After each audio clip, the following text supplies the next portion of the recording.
Salut, je m'appelle Claire et ici je mélange ma passion pour la lecture et le féminisme, la politique en général, l'histoire et bien d'autres choses. Parce que tout est lié, tout est politique et c'est ça qui me passionne. Au lieu de suivre une ligne droite toute tracée, je te propose plutôt à chaque fois de suivre un filament différent du mycélium. Donc c'est parti pour l'épisode du jour.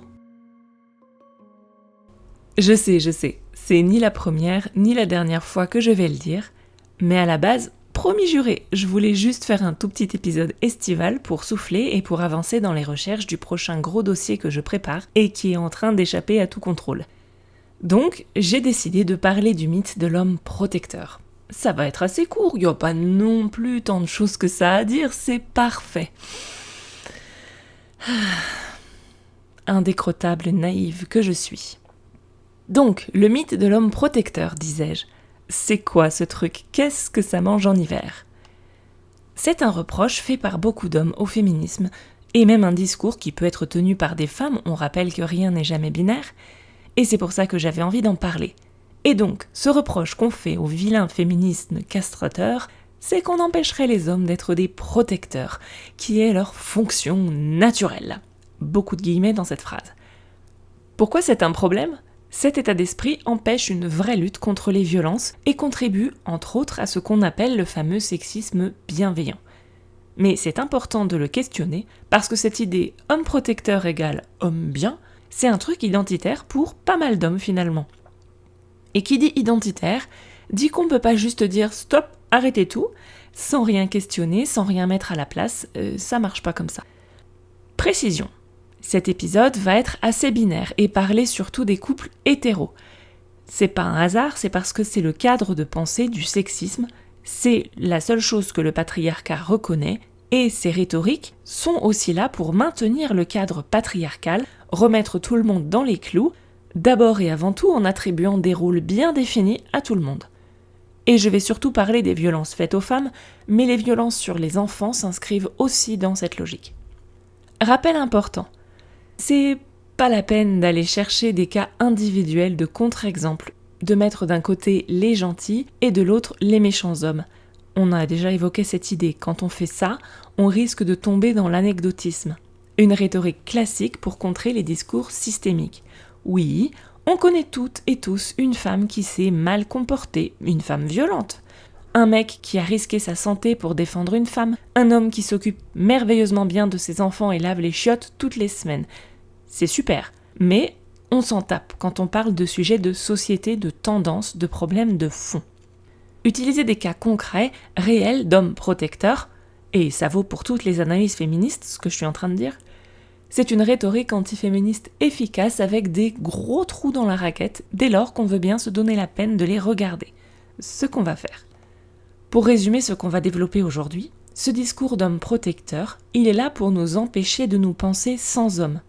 Mais est-ce que ce serait pas plutôt une solution à cette peur qu'ont certains hommes en ce moment, qu'on appelle très mal dans les médias « épidémie de solitude masculine ». Ce mythe, il est là pour nous inciter à rester avec des hommes, même si ça nous convient pas vraiment. Ça nous incite à croire qu'on en a besoin, je veux dire un besoin pour la survie, alors que dès qu'on s'arrête 5 minutes pour observer la réalité, on se rend compte que c'est plutôt les hommes qui ont tout à gagner au couple.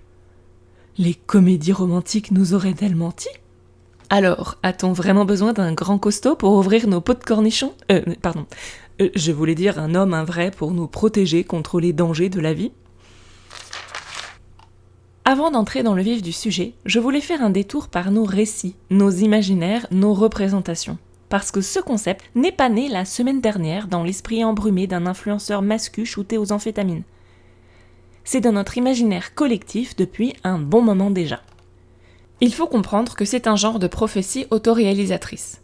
Tout comme notre police a du pouvoir à cause de notre désir de police et notre conviction que le monde est dangereux et qu'on en a besoin, les hommes gardent cette image à cause de notre désir de protection et notre conviction que le monde est dangereux et qu'on en a besoin.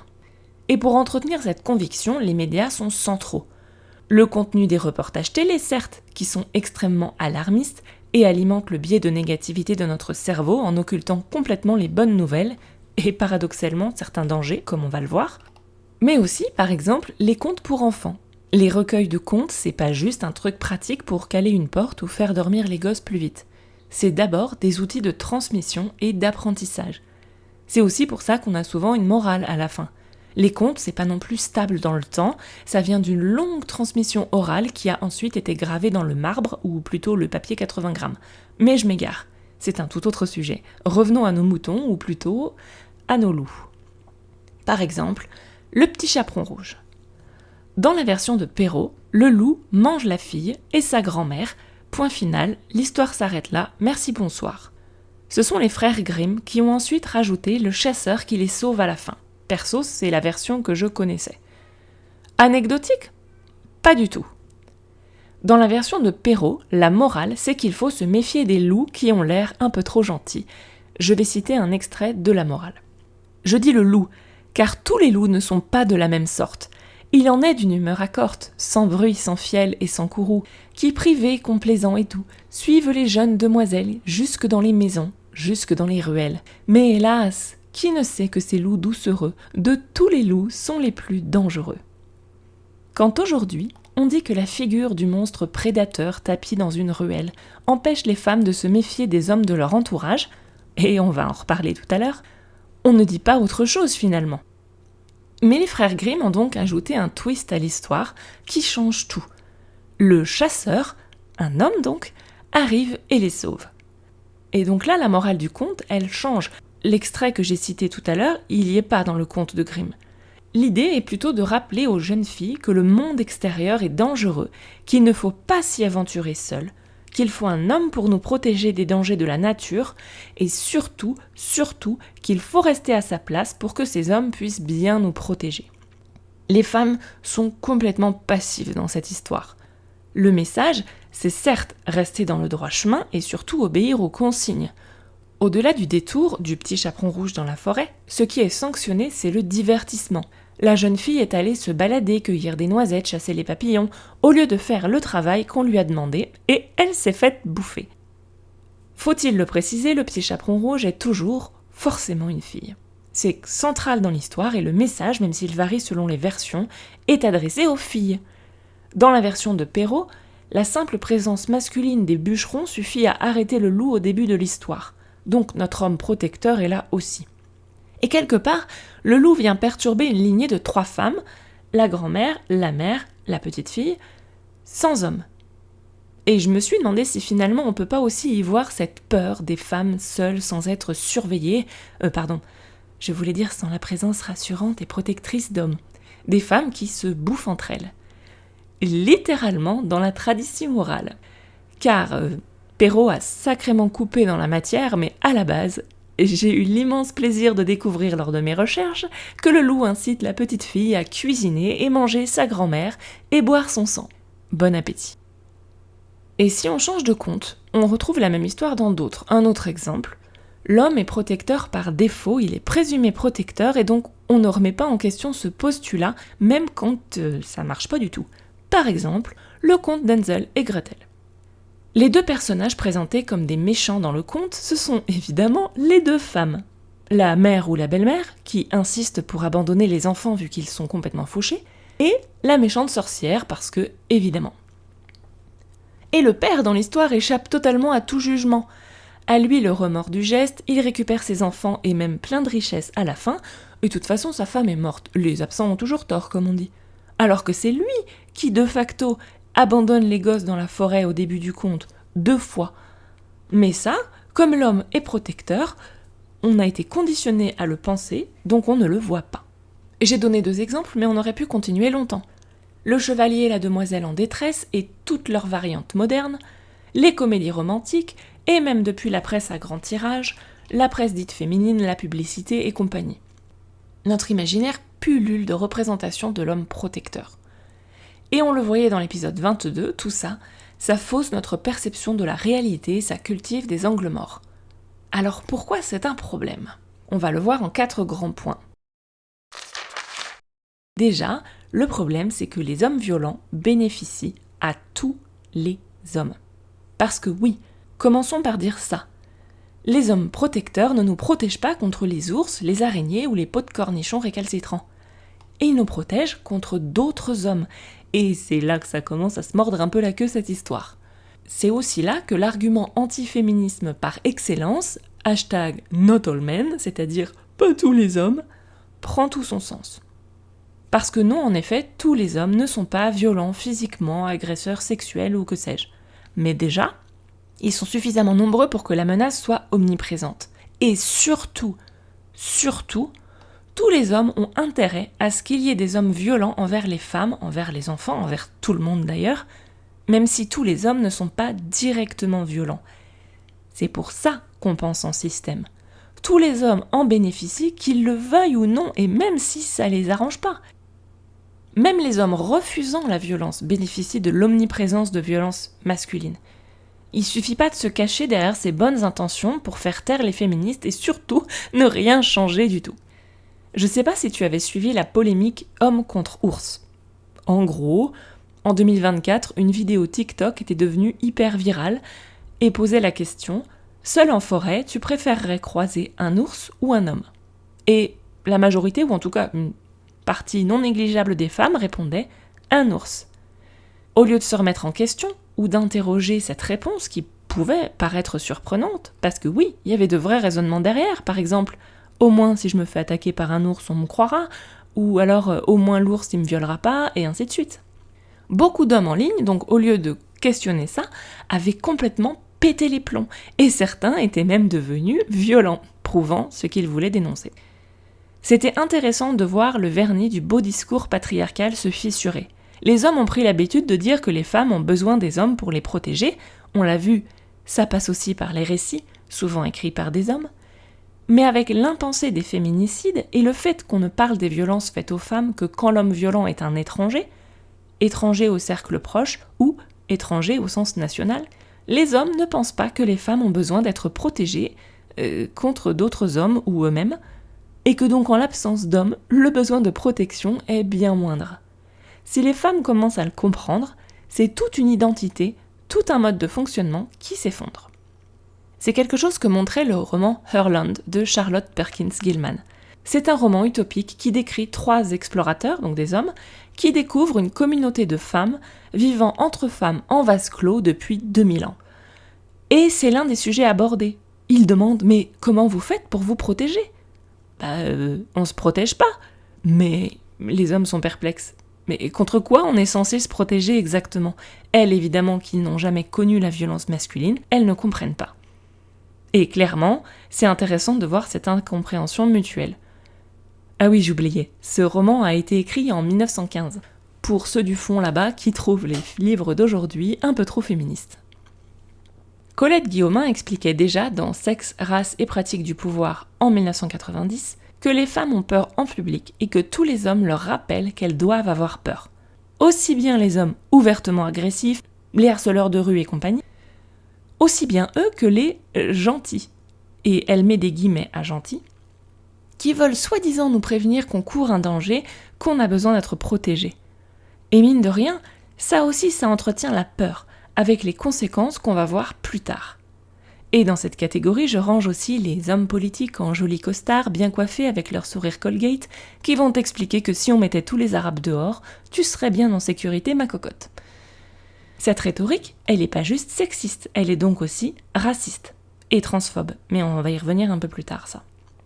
C'est pour ça que, ok, on va dire tous les hommes, mais à des degrés divers, parce que les violences faites aux femmes, notamment blanches, peuvent totalement être instrumentalisées par nos fameux hommes protecteurs, ici blancs, pour justifier un renforcement des contrôles policiers racistes, voire la terreur raciale. Par exemple, dans les États-Unis ségrégationnistes, on pouvait se baser sur un viol, réel ou inventé d'ailleurs, d'une femme blanche par un homme noir pour justifier des lynchages. Donc on disait, l'homme violent, c'est toujours un autre. Moi, je t'aime et c'est pour ton bien ce que je te dis. La violence des uns valide tout le monde, mais c'est pas tout. Comme le montre bien le compte Instagram Claire Meuf, et une autre Claire, je vais mettre tous les liens des articles et autres dont je parle en description, la violence de certains hommes protège la médiocrité des hommes en général. Le problème, c'est pas juste les hommes violents. L'homme bien, entre guillemets, n'est bien que si on le compare à un mec violent. J'avais entendu dire, je sais plus trop où, qu'un mec bien, entre guillemets, c'est une femme très médiocre. Parce que ne pas boire, manger correctement, s'occuper de ses gosses, laver ses slips, ne pas frapper les autres, tout ça, mais c'est juste la base en fait. C'est pas être quelqu'un de bien. Sans les pires, les autres ne passeraient jamais pour des mecs bien. C'est aussi pour ça qu'ils en ont besoin.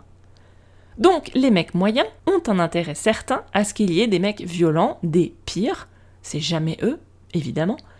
Ils en bénéficient activement. Par exemple, parce qu'ils bénéficient de toutes les inégalités en général, ils peuvent rester en couple là où si une femme avait plus d'exigences, ils dégageraient direct, sans avoir à faire aucune charge domestique, et ainsi de suite. Et donc quand on a ça, c'est compliqué de se remettre en question sincèrement. Cette, entre guillemets, promesse de protection, ça peut être la solution de facilité. Je m'explique.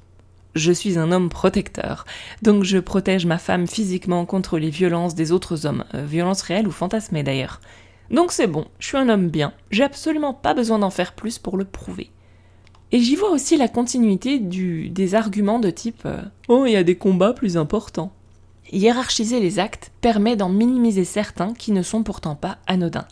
C'est sûr que, à côté de « il me viole, il me frappe, il espionne mon téléphone », si je me plains qu'il ne communique pas, qu'il me laisse toute la charge mentale et qu'il oublie mon anniversaire, relativement, eh ben oui, ça paraît pas si grave. C'est vrai. Oui, ça pourrait être pire. Mais tu mérites mieux, carrément mieux, parce que cette médiocrité épuise.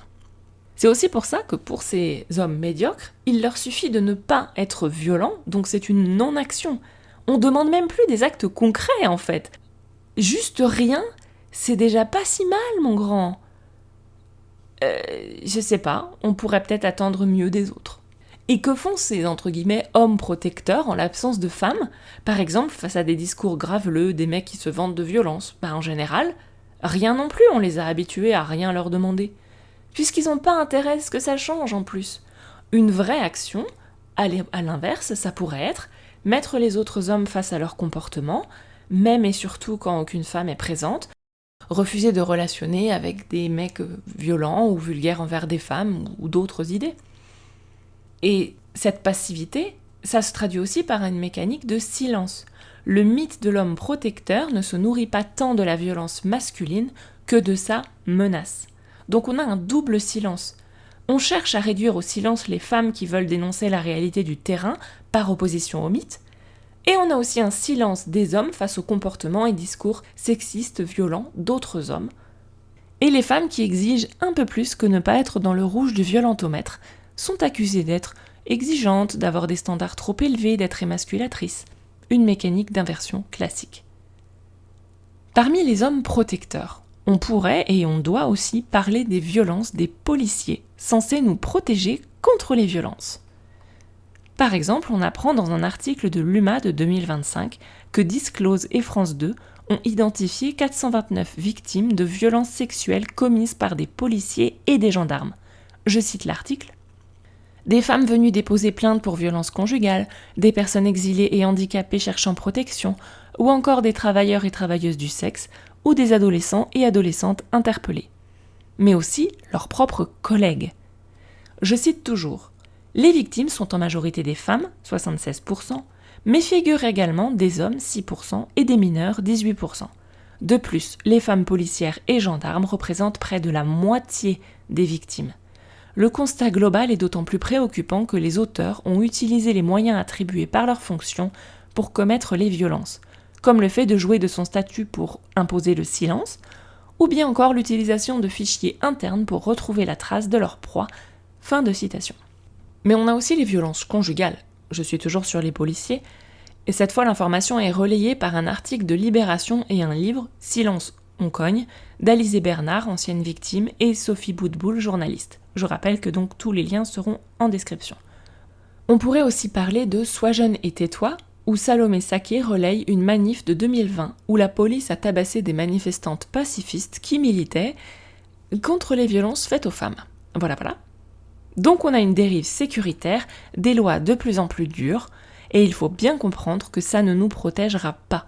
Ça servira juste à renforcer une idéologie raciste et laisser la bride à ce genre de violence. Qui nous protège des protecteurs ? Au-delà de la police, la justice non plus n'est pas faite pour nous protéger. Je cite des extraits d'une note de l'Institut des politiques publiques de 2024 qui s'intitule « Le traitement judiciaire des violences sexuelles et conjugales en France ». Le nombre d'affaires de violences sexuelles et conjugales traitées par la justice a connu une forte hausse depuis 2017, c'était MeToo, marquée par l'augmentation de l'enregistrement de faits anciens. Comme pour la plupart des infractions pénales, le taux de non-poursuite est élevé et concerne 83% des violences sexuelles et 73% des violences conjugales. Pour les autres infractions d'atteinte à la personne, ce chiffre est de 84%. Les violences sexuelles et conjugales sont principalement considérées comme insuffisamment caractérisées par le parquet et classées faute de preuves. Cela se distingue des autres infractions pénales qui sont majoritairement classées sans suite car l'auteur est inconnu. Alors que la part d'affaires de violences conjugales non poursuivies est passée de 73% en 2012 à 67% en 2019, une tendance inverse s'observe pour les violences sexuelles. La part des agressions sexuelles non poursuivies est ainsi passée de 80 à 83%. Fin de citation. Donc on retiendra que quand même, on a plus de chances de ne pas avoir de conséquences qu'autre chose en l'état actuel de la justice. Et l'actualité récente nous a encore bien montré que la justice n'est pas adaptée pour protéger les enfants non plus. On a bien un échec systémique et pas un dysfonctionnement ponctuel de protection, parce qu'on ne peut pas soigner le mal par le mal, ou plutôt ici, le mal par le mal.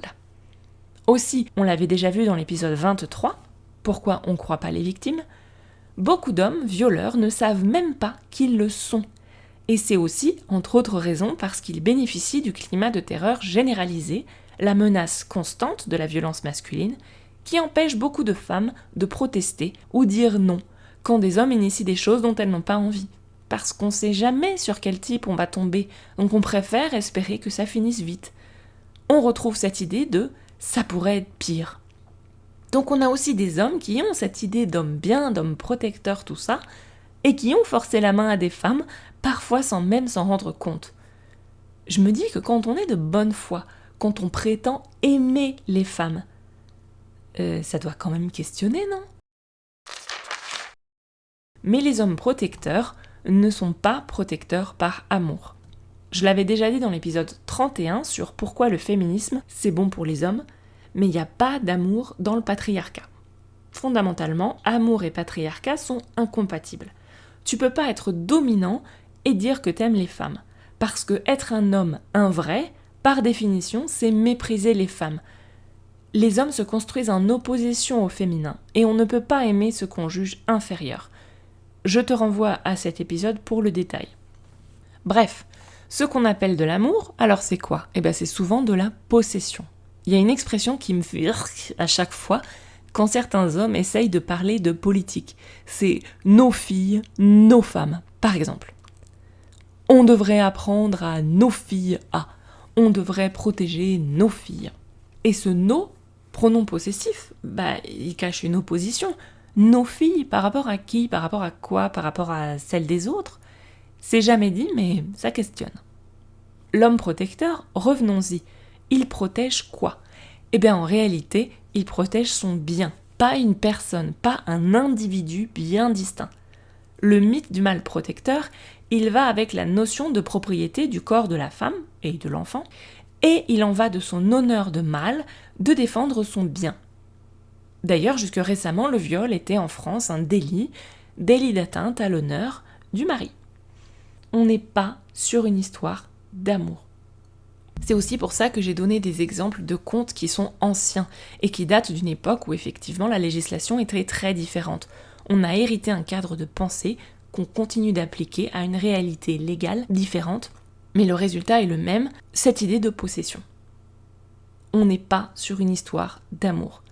Ces discours continuent d'entériner aussi la culture du viol, c'est-à-dire l'ensemble des attitudes et comportements qui, dans un groupe ou une société, minimisent, normalisent et parfois encouragent le viol. Si t'as pas ton homme protecteur sous la main, tant pis pour toi. Exemple dans le débat de l'ours. On va nous dire « mais on est là pour vous protéger ». Mais non, c'est faux. Il n'y a pas un engagement explicite et juridiquement opposable de protection, au-delà de la simple non-assistance à personne en danger qui s'applique à tout le monde. C'est pas une garantie, c'est une promesse. Et la nuance est de taille. Ça nourrit aussi le culte de la virginité, de la pureté sexuelle. Cette protection, elle se mérite. On y reviendra. Ce mythe est aussi protégé, on l'a vu, par les comédies romantiques, les films en général. On doit sauver les filles d'un danger ou un autre, et après la récompense, c'est qu'on a la fille. Homme, héros, sujet, fille, objet. Objet de l'action et objet récompense. On ne fait pas les choses pour elle, mais pour soi. Et si je veux mon cadeau à la fin, autant me démener pour qu'il reste en bon état après tout. Pragmatique, oui. Amoureux, non. Ce qui donne des hommes perdus dans la réalité, et moi je comprends rien aux femmes, face à des situations de la vraie vie où on n'a pas particulièrement besoin d'aide, mais besoin d'autre chose, qui est rarement illustrée dans la culture pop.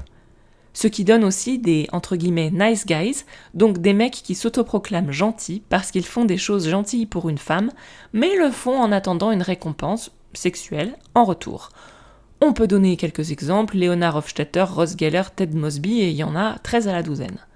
Et on a aussi les femmes frigées. Alors l'expression « women in refrigerators », les femmes dans des frigos, c'est un trope narratif dans lequel les personnages féminins, en général la femme ou la petite amie du héros, sont victimes de violences. Violées, tuées, toutes les horreurs que vous pouvez imaginer. Et cette violence, elle sert de motivation pour le héros masculin. C'est typique des histoires de super-héros. Cette violence originelle va être le prétexte d'une autre violence en représailles, souvent une vengeance, mais sans jamais parler des causes profondes. Et la femme dans ce trio homme-femme méchant, elle est plus un objet qu'une agente à part entière. On retrouve l'idée du mec qui protège son bien finalement. Ce mythe de l'homme protecteur par amour, il est bien pratique parce qu'il cache aussi plein de choses sous le tapis. Je cite un article de Radio France. À l'annonce d'un cancer ou d'une maladie grave, les femmes ont 6 fois plus de risques que les hommes de se séparer de leur conjoint. Selon certaines études, la moitié des femmes touchées par un cancer du sein sera quittée dans les mois qui suivent. Fin de citation. Où est l'amour là-dedans ? On voit bien qu'on ne protège pas seulement la personne qu'on aime, on protège une personne qui nous sert tant qu'elle nous sert. On a l'impensé des féminicides et du fait que les femmes sont majoritairement en danger chez elles. Mais au lieu de dire ça, on a une rhétorique qui diffuse la peur de l'étranger et qui justifie le racisme, alors que le vrai danger vient du couple. 90% des agressions sexuelles sur les femmes sont commises par une personne qu'elles connaissent, souvent partenaire ou ex-partenaire. Qui nous protège des protecteurs ?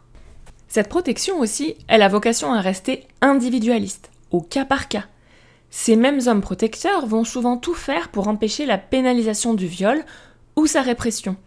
Et rien que les discours « not all men, moi je suis gentil », ça rentre dans cette dynamique d'empêcher la répression ou le raisonnement systémique. Même chose pour les enfants. Les discours de type « moi un jour on fait ça à ma fille, je le bute », si le reste du temps, tu milites pas pour la protection des enfants au global, t'as pas à cœur les enfants, t'as à cœur ta propriété, ton patrimoine génétique, ton héritière, ton honneur. C'est pas pareil. On le voit aussi dans la justice. Le système judiciaire actuel, il est fait pour défendre la propriété, absolument pas les gens, les victimes de violences. Sinon, les procédures auraient une toute autre gueule. Les procédures actuelles, notamment en cas de viol, sont tellement pas adaptées qu'on parle de victimisation secondaire. Et donc, si on voulait aussi protéger les personnes, on aurait aussi une justice plus réparatrice qui cherche à prendre les problèmes à la racine avant que l'irréparable soit commis. L'amour, c'est pas la domination. L'amour, c'est l'équité, l'émancipation et l'autonomie. Et l'homme protecteur réduit l'autonomie des filles et des femmes. Ce besoin de protection des femmes, c'est pas les femmes qui ont besoin qu'on les protège. C'est les hommes qui ont besoin que les femmes aient besoin qu'on les protège. Vous suivez toujours ? Et ça a plusieurs conséquences. Déjà, on l'a vu dans le dernier épisode sur la grossophobie. Une injonction très forte à des hommes forts, grands, musclés, et des femmes très minces, toutes petites choses fragiles. T'inquiète, vrai homme va te protéger, mais si tu pouvais coopérer en prenant pas trop de place non plus. On a aussi une éducation des femmes et des filles qui exclut complètement toute forme de violence et donc d'autodéfense.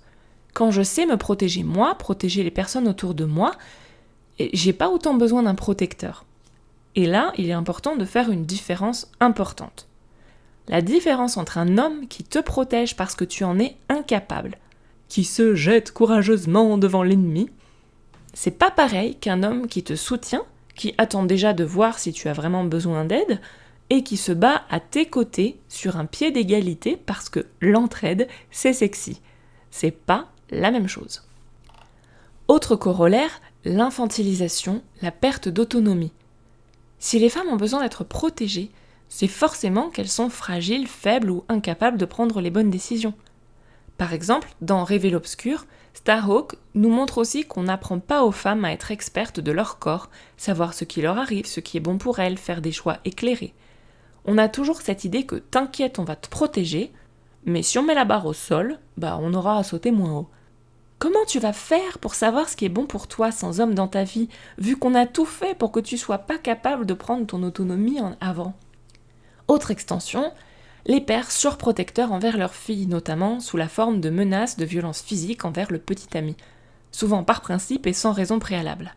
C'est cette idée comme quoi je sais mieux que ma fille ce qui est bon pour elle, vestige de l'époque où on ne se mariait pas par choix, mais parce que papa l'avait décidé. C'est la façon pour le patriarche de garder le pouvoir sur la famille. Et donc, ici, la fille est le potentiel futur gendre. Parce que la violence masculine s'exerce d'abord et avant tout par des hommes sur des hommes. On y reviendra. On veut nous convaincre que c'est dangereux de s'aventurer sans homme, par exemple en vacances, ce qui restreint notre liberté de mouvement. Et en faisant les recherches, je suis tombée sur le concept de divorce alpin. Quand je dis que je m'attendais pas à ce que l'épisode aille aussi loin quand j'ai commencé, là j'étais pas prête. L'expression divorce alpin désigne le fait qu'un homme laisse volontairement sa compagne dans un lieu isolé dans la nature, lors d'une randonnée par exemple, généralement après une dispute de couple. Un geste violent associé à une notion de punition et d'intimidation qui met la victime en danger. Et quand je dis danger, le 19 février 2026, un Autrichien de 37 ans a été condamné pour homicide involontaire par négligence aggravée après avoir laissé sa compagne en haut d'une montagne. Et on a aussi eu plusieurs vidéos virales de femmes témoignant d'actes similaires, donc des femmes qui ont probablement gobé ce mythe de l'homme protecteur et qui se le sont repris en pleine face. Pour celles que ça intéresse, le terme divorce alpin est tiré du titre d'une nouvelle de Robert Barr, parue en 1893. Elle raconte l'histoire d'un homme qui, faute de pouvoir divorcer, prévoit de tuer son épouse lors d'un voyage dans les Alpes. Et je dis que j'étais pas prête, mais en écrivant, un souvenir est remonté. Moi aussi, j'ai déjà été laissée toute seule avec des potes masculins avec qui j'étais partie en soirée, dans un bled paumé où je savais même pas trop où j'étais. J'ai mis 5 minutes de trop aux chiottes, et quand je suis revenue, plus personne, démerde-toi pour rentrer. J'avais complètement oublié cette histoire, mais finalement c'est peut-être moins rare qu'on croit. Bref, est-ce que finalement le but des discours d'hommes protecteurs, les discours effrayants si tu veux partir seule, c'est pas d'empêcher les femmes de rester toutes seules face à elles-mêmes, indépendantes et capables de voir ce dont elles sont capables. Parce que sortir seule permet aussi de faire de l'introspection, aller à son rythme, ne pas se cogner toute la charge mentale du groupe. Partir seule, ou que dis-je, pire encore, entre femmes. Et ça, on en parlait déjà dès l'épisode 5. Cette perte d'autonomie, elle peut être feinte aussi. Je repense à ces conseils de magazines féminins de type « Laisse l'homme faire certaines tâches, te rendre service ». L'exemple aussi ridicule que symbolique, qui est que c'est castrateur de pas le laisser déboucher les bouteilles de vin. On parle d'un homme adulte ou d'un gamin de 3 ans, là ? Sauf que ça fait 2 choses. Déjà, ça prive les femmes d'autonomie, voire d'acquérir certaines compétences. Je parle ici de choses que la femme en question aurait techniquement pu faire elle-même. Et donc c'est pas de l'aide ou de la protection finalement. Enfin, le seul truc qu'on protège ici, c'est l'ego masculin. Et 2, ça fait que les garçons, puis les hommes, n'apprennent qu'une forme de soutien, le soutien physique, matériel. Ils n'apprennent pas à soutenir une fille ou une femme en l'encourageant quand elle fait quelque chose de nouveau, quelque chose qui nécessite de la force, etc. C'est important aussi d'apprendre à valoriser cette aide qu'est le soutien, l'encouragement, la validation de l'autre, etc. C'est au moins aussi important. Et d'ailleurs, je rajoute un 3, l'autre effet, c'est que ça prend bien les mecs pour des cons, hein. Si j'étais un homme, je crois que je serais vexée. Bref, si les hommes protègent pas par amour ou pour aider les femmes, c'est pourquoi alors ? Eh bien, les hommes sont protecteurs par contrôle. On l'a dit, on ne protège pas un individu à part entière, on protège une propriété, une idée qu'on se fait d'une personne. Et cette protection, elle est donc conditionnelle.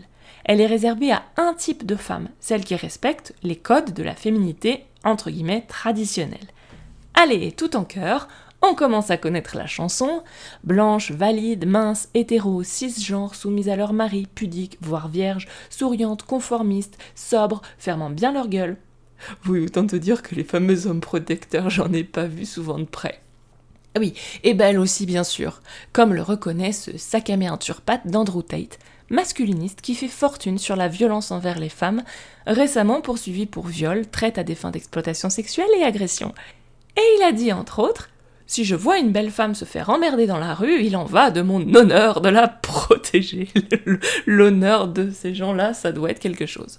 Donc il nous dit bien, c'est une belle femme. Les autres peuvent aller crever.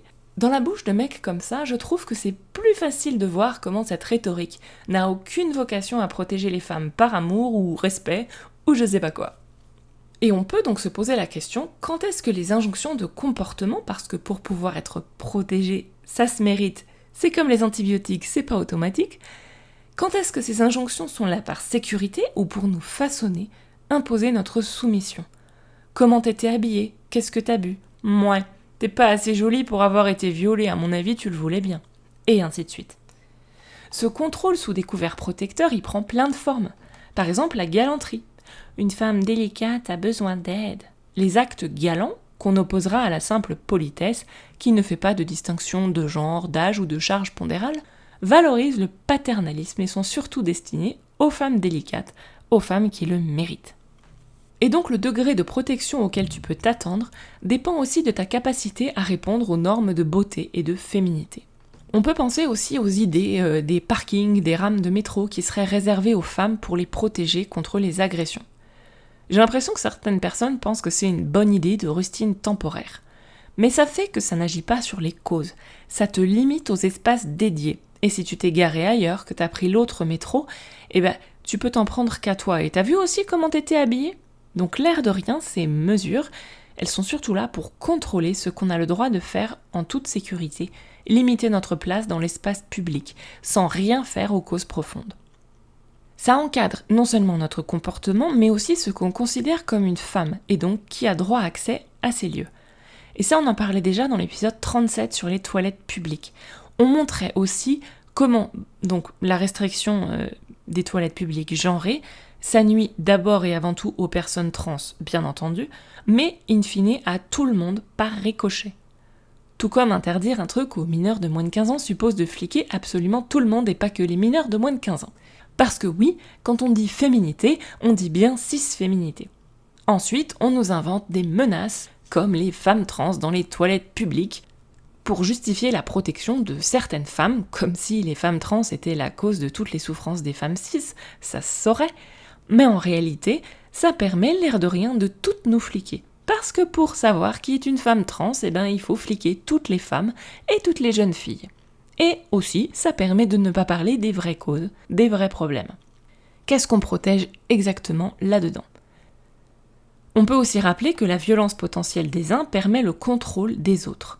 Je vais spoiler un peu le roman A Woman is No Man d'Etta Fromm. Dans ce roman, entre autres, le mari interdit à sa femme de sortir seule, car elle risque de se faire agresser. C'est pour son bien, etc. Alors même que le mari en question bat sa femme, et qu'il la bat même à mort la dernière fois.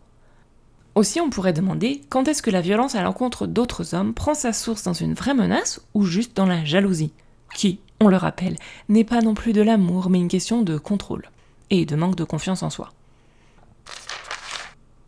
Maintenant qu'on a vu les vraies raisons de cette protection masculine, je voulais voir pourquoi c'est une fausse bonne idée, un peu en vrac, sans ordre particulier.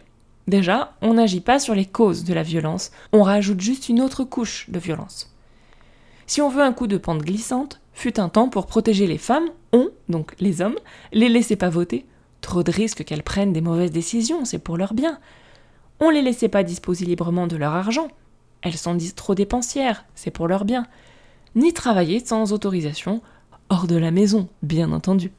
Autre pente glissante, ça peut être le levier pour justifier les pires violences racistes, transphobes, les appels à se faire justice soi-même, autres mouvements survivalistes pourris par l'extrême droite masculiniste et violente.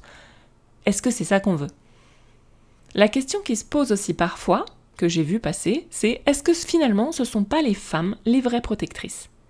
Certaines diront que quand un enfant a peur ou a mal, la majorité du temps, il courra vers sa mère parce que c'est avec elle qu'il est plus en sécurité et donc pas vers son père. On l'a vu début juin lors des manifs féministes dans le cadre du scandale dit de l'affaire Liana, il y avait très très peu d'hommes. Enfin, sauf du côté des CRS qui ont malmené, gardé à vue arbitrairement, couverts d'échymoses, les manifestantes pacifistes. Et ils étaient où les hommes protecteurs ce jour-là ? Alors, c'est possible, l'argument on peut comprendre d'où il vient, mais comme d'habitude, il faut faire attention à ne jamais naturaliser.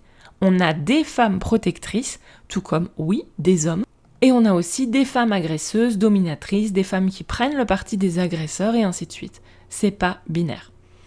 Pour sortir de ce discours essentialiste qui est pas très intéressant, on pourra rappeler au passage que là où le patriarcat est une pyramide avec l'effort au sommet, avec une définition de la force qui peut varier selon les cultures. Actuellement, la force économique et sociale prime quand même sur la force physique ou intellectuelle.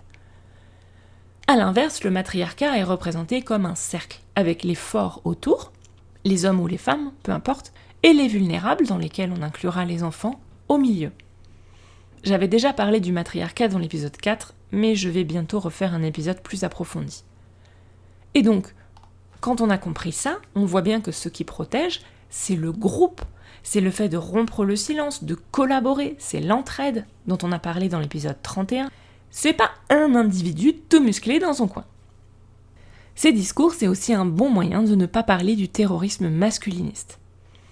Même les hommes de meilleure volonté ne savent pas toujours poser les termes. Par exemple, j'ai vu passer récemment une vidéo de Bruno Solo qui parlait des violences des hommes contre les femmes à l'échelle mondiale. Et si les faits qu'il rapporte sont justes et doivent être dénoncés, et si je suis absolument d'accord avec lui sur le fait que les hommes doivent se réveiller là-dessus, là où j'ai tiqué, c'est sur sa conclusion. Il dit que les hommes sont en guerre contre les femmes. Mais même pas. Une guerre, ça suppose deux armées qui s'affrontent. Là, c'est pas une guerre, c'est du terrorisme. Et ça marche, hein, on est terrorisé. Et c'est contre ça qu'il faudrait nous protéger. Mais doit-on remettre ça aux hommes ?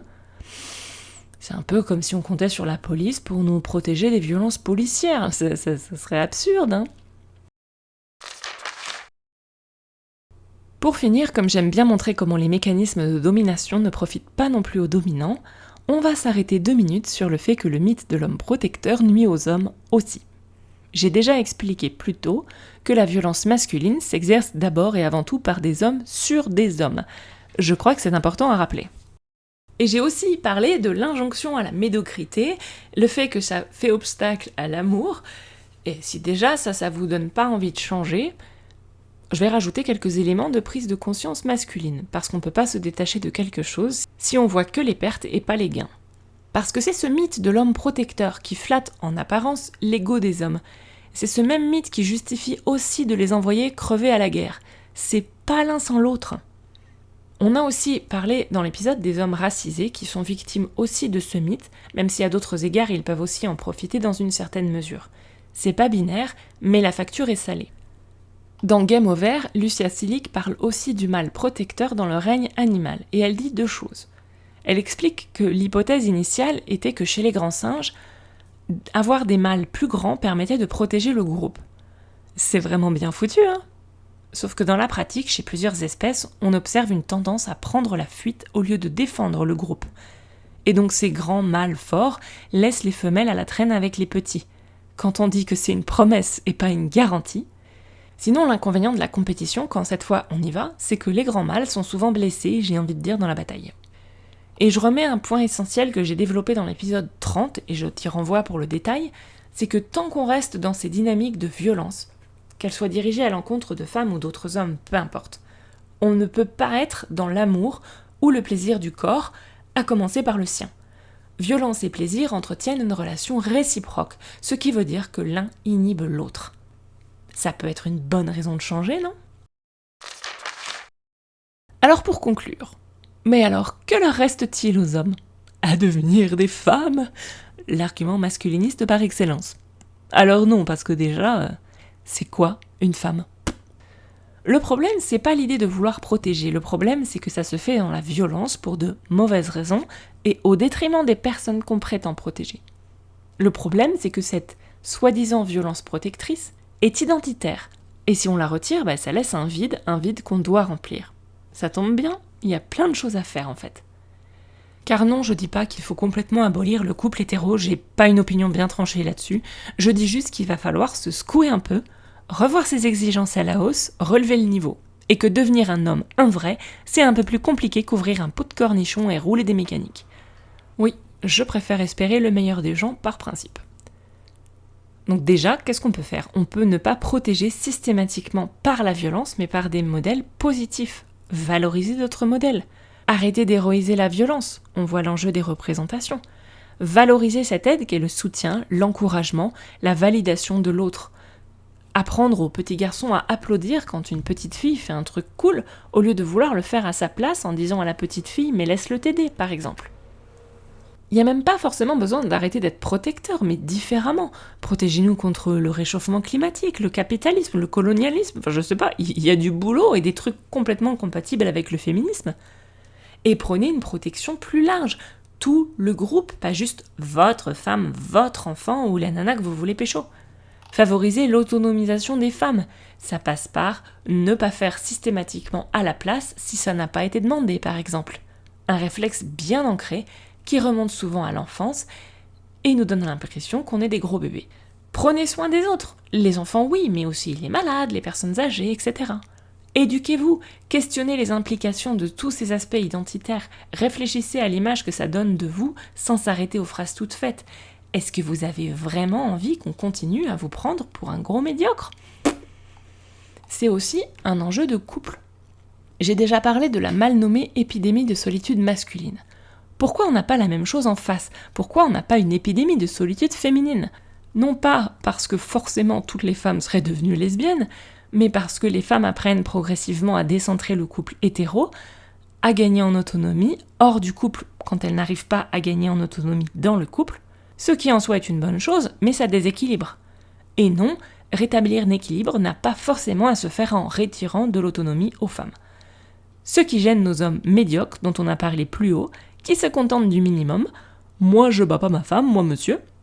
Le problème, c'est que les femmes indépendantes n'ont pas forcément besoin d'un pourvoyeur.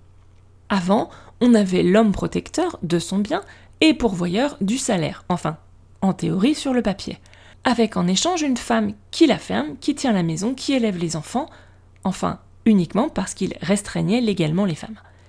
Aujourd'hui, ces hommes prétendent ne pas bouger, vivre comme leurs arrière-grands-pères. Mais les femmes peuvent maintenant accéder à une plus grande autonomie sur le plan économique, même si on est loin d'être à l'égalité. Et elles continuent à fournir toute la charge domestique. Eh ben oui, donc c'est sûr, à ce compte-là, beaucoup font le choix de se démerder toutes seules. Et beaucoup d'hommes préfèrent se plaindre de leur misère sexuelle, blâmer les femmes et ces vilaines féministes. Mais la solution, elle est peut-être plutôt de chercher à apporter quelque chose à la relation, genre être une personne intéressante, attentionnée, faire le ménage, apprendre à soutenir et protéger autrement, sans chercher forcément recourir à la violence. Ce qui implique de faire face à ce truc horrible et terrifiant que sont les émotions. Et s'intéresser vraiment à la personne qu'on a en face, plutôt que généraliser en disant « moi je comprends rien aux femmes, elles sont jamais contentes », comme si on sortait toutes du même moule. Ce mythe de l'homme protecteur, par contre c'est un moyen de pas avoir à faire ça. Ce que j'apporte dans la relation, c'est que je te protège, en théorie, et c'est bien suffisant.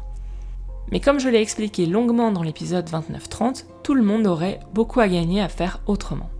Dans le prochain épisode, on verra un pendant féminin de ces codes sociaux genrés, le pendant du pourvoyeur protecteur, la tradwife. En attendant, devenons des soutiens émotionnels, et à la prochaine fois. M'ont inspiré pour cet épisode plein de petits articles, d'extraits, etc. Donc je vais pas tous les lister, ce serait rébarbatif, mais tu trouveras tout en description ou sur le blog. Voilà pour le filament du jour. Si tu as des questions, des suggestions ou envie de papoter, on peut discuter sur Instagram ou par email. Tu peux soutenir le podcast sur Tipeee, ce qui m'aidera à couvrir mes coûts, oui, acheter des livres, mais aussi des croquettes pour mes 5 chats. Et sinon, tu peux lui mettre 5 étoiles pour aider d'autres à le découvrir. Merci beaucoup!